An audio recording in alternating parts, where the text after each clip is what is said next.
देश में किसानों के बुरे हालात को लेकर काफी चर्चा होती है। हर साल न जाने कितने किसान कर्ज में डूबे होने के चलते अपनी जीवन लीला समाप्त कर लेते हैं। लेकिन आज हम आपको बिहार के एक ऐसे किसान से मिलवाने जा रहे हैं जो न सिर्फ अपने प्रदेश के लिए बल्कि पूरे देश के लिए एक मिसाल बन चुका है। दरअसल समस्तीपुर जिले से 45 किलोमीटर दूर हसनपुर प्रखंड के नया नगर पंचायत के सुधांशु कुमार अपने 70 बीघा जमीन में आधुनिक तरीके से खेती कर सालाना 80 लाख रुपए तक की कमाई करते हैं। सुधांशु ने 70 बीघे खेत में 27,000 फलों के पेड़ लगाए हुए हैं। इनकी खेती में उगने वाले आम, लीची, अमरूद, केला, मौसमी, शरीफा और नींबू की खेती के अलावा प्रयोग के तौर पर जामुन, बेर, बेल, कटहल, चीकू और मीठी इमली की खेती होती है। सुधांशु के मुताबिक लीची से करीब 22 लाख रुपए आता है, जबकि आम का बगीचा पहले 13 लाख रुपए में बेचा था। इसी तरह 16 बीघा में केले लगाए थे। इस छठ पूजा से पहले करीब 35 लाख रुपए के केले की बिक्री हुई थी।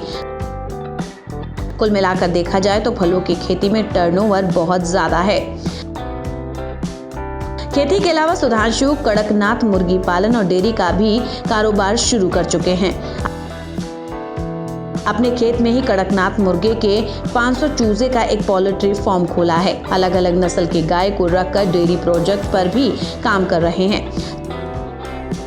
सुधांशु टपकन प्रणाली और माइक्रो स्प्रिंकलर की मदद से बगीचे की सिंचाई करते हैं, जिसकी वजह से लीची के बागान में निश्चित मात्रा में तापमान को बनाने में मदद मिलती है।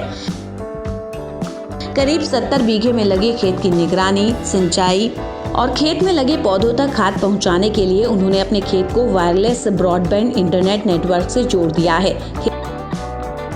खेत में सीसीटीवी कैमरे लगाए गए हैं, जिससे स्मार्टफोन और लैपटॉप से जोड़कर सिंचाई प्रणाली को दुनिया भर में कहीं से भी नियंत्रित कर अपने खेतों को समय पर सिंचाई और खाद आधुनिक तरीके से देते हैं। सुधांशु कुमार को उन्नत तकनीक से खेती करने को लेकर कई अवार्ड भी मिल चुके हैं। इतना ही नहीं, बिहार के सीएम नीतीश कुमार भी सुधांशु की आधुनिक तकनीक की खेती करने की चर्चा सुनकर अपने खेतों का जायजा 2019 में ले चुके हैं। आपको बता दें कि पढ़ाई पूरी करने के बाद सुधांशु केरल में टाटा टी गार्डन में असिस्टेंट मैनेजर की एक नौकरी उन्होंने की, लेकिन इसमें उनका मन नहीं लगा और वो नौकरी छोड़कर गांव चले आए और खेती करने लगे। हालांकि उनके पिता की इच्छा थी कि सुधांशु सिविल सर्विसेज कर IAS बने। सुधांशु के पिता ने बेमन से उन्हें 5 एकड़ की उपेक्षित भूमि खेती करने के लिए दी। उपज और आर्थिक लाभ बढ़ाने के लिए हमेशा वैज्ञानिक तकनीकों का इस्तेमाल करते हुए वो आगे बढ़ते चले गए। अब हालात ये है कि बिहार ही नहीं, देश भर में सुधांशु कुमार की बतौर किसान एक अलग पहचान बन गई है। Bureau report.